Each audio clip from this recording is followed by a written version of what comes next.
Sa bawat pagdilim ng gabi may bumabalot na takot sa isang baryo sa Leyte. Sabi ng matatanda, huwag kang lalabas pag sumapit ang 12:00 ng gabi.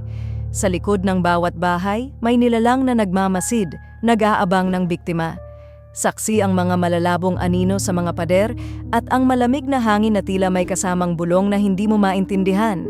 Isang pamilya ang nagising sa matinding kalabog mula sa likod bahay.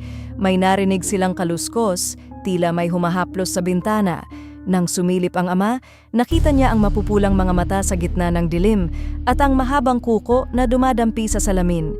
Hindi nila alam kung anong uri ng halimaw iyon, ngunit simula noon, gabi-gabi nilang naririnig ang mga yabag sa bubong at ang mahihinang halakhak na pumapailan lang sa hangin. Hindi na muling lumabas ang mga bata paggabi.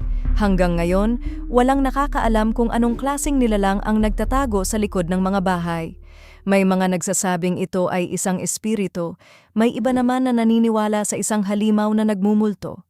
Ikaw, may lakas ka bang sumilip kung anong naghihintay sa dilim? Like, share at follow kung gusto mo pang marinig ang mga kwentong nakakakilabot.